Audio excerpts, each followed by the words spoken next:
একটা ছেলে আর একটা মেয়ের ভালোবাসার মধ্যে পার্থক্য কি জানেন?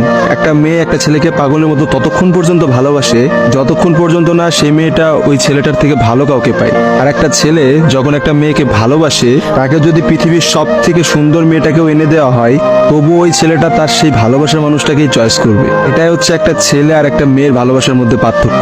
কারণ ছেলেরা কোনো সময় বেটার অপশন খোঁজে না, ছেলেরা সবসময় তার শান্তির জায়গাটা খোঁজে।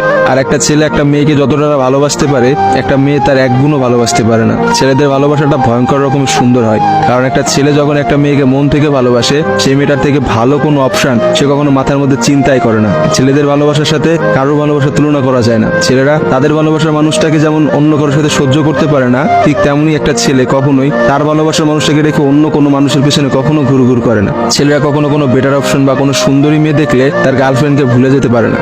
একটা ছেলের ভালোবাসা আপনি কখনোই একটা মেয়ের ভালোবাসার সাথে তুলনা করতে পারবেন না, কারণ মেয়েদের ভালোবাসাটা তো তুচ্ছ। তারা একটু ভালো অপশন পাইলে, তারা একটু ভালো কাউকে পাইলে, বাইরে যেখানে দেখবে যে টাকা পয়সা আছে এমন কোনো জায়গা পেলে মেয়েরা সেখানেই ছুটে। তারা তাদের ভালোবাসার সম্পর্কটাকে ভুলে যেতে কোনো সময়ই নেয় না। একটা মেয়ে যত সহজে একটা ভালোবাসার সম্পর্ক ভুলে যায়, একটা ছেলে কিন্তু অত সহজে তার ভালোবাসার সম্পর্কটাকে ভুলতে পারে না। আপনি একটা জিনিস খেয়াল করে দেখেন তো, রাস্তার মোড়ে মোড়ে কতগুলা পাগল ঘুরে বেড়ায়। সে পাগলগুলোর মধ্যে ছেলেরা বেশি না মেয়েরা বেশি? আসলে নারীর ছলনার কাছে হেরে গিয়ে কিন্তু ছেলেরা পাগল হয়ে যায়। আর তারাই কিন্তু সমাজে নানা রকম জায়গায় ঘুরে বেড়ায়। রাস্তাঘাটে দেখা যায়, বাজারে দেখা যায়, হাটে দেখা যায়, তাদের আসলে সব জায়গায় দেখা যায়। আর কয়টা মেয়েরা আপনি দেখছেন পাগল হইতে পারে? ভালোবাসা বিচ্ছেদের পর একটা ছেলে নিজেকে কোনোভাবেই ঘুরিয়ে নিতে পারে না, অথচ একটা মেয়ে কিন্তু খুব সহজেই তার নিজেকে ঘুরিয়ে নিতে পারে। একটা মেয়ে কিন্তু নতুন একটা সংসারে যায়, নতুন মানুষকে পায় এবং সে সবকিছু ভুলে যেতে পারে। আসলে ভাই, নারীদের ছলনা বোঝার ক্ষমতা না ছেলেদের এখনো হয় নাই। একটা কথা আছে, ইতিহাস কিন্তু সাক্ষী যে নারীরা কিন্তু চরম ছলনাময়ী। আপনি কখনোই একটা নারীর ছলনা ধরতে পারবেন না। একটা ছেলে কখনোই একটা নারীর ছলনা বুঝতে পারে না। একটা নারী আসলে কি করতেছে বা তার মধ্যে কি চলতেছে, এটা কখনোই তার মুখ দেখে বা তার সাথে মিশে আপনি বুঝতে পারবেন না। অথচ একটা ছেলে, সে কিন্তু কখনো ছলনা করে না। ছেলেদের মানুষের মধ্যে কিন্তু কখনো কোনো ছলনা থাকে না। তারা কিন্তু নিঃস্বার্থভাবে তার প্রিয় মানুষকে ভালোবেসে যায়। দিন শেষে দেখা যায় যে প্রত্যেকটা ছেলেই কিন্তু মেয়েদের কাছে ঠকে যায়। দেখা যায় তার ভালোবাসার মানুষটা কিন্তু একটা সময় বলে, তোমার থেকে ওই ছেলেটা অনেক ভালো, তোমার থেকে ওই ছেলেটা অনেক বেশি টাকা পয়সা আছে, বা তোমার থেকে ওই ছেলেটা অনেক বেশি ভালো অবস্থানে আছে।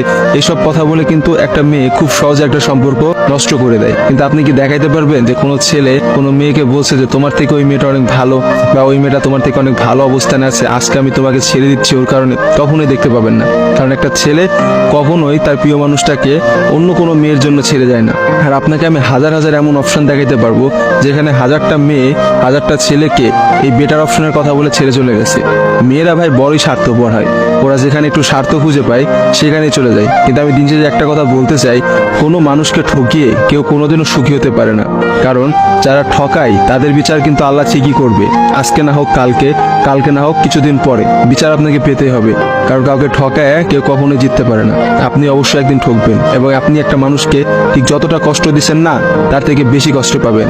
আর ছেলেদের কাছে একটাই কথা বলবো, এসব ভালোবাসা প্রেম প্রীতি বাদ দিয়ে নিজের ক্যারিয়ার দিকে ফোকাস করেন। নিজের ক্যারিয়ার বানান, একটা ভালো কিছু একটা অবস্থানে যান, দেখবেন মেয়েদের অভাব হবে না ভাই। লাইফে অনেক মেয়ে পাবেন। এজন্য নিজের ক্যারিয়ারের দিকে ফোকাস দেন, নিজের লাইফটাকে সেট করেন। আজকে ভিডিওটা এই পর্যন্তই। ভিডিওটা ভালো লাগলে অবশ্যই ভিডিওটা শেয়ার করবেন। আবার দেখাবেন নতুন কোনো একটা ভিডিওতে। Tata guys.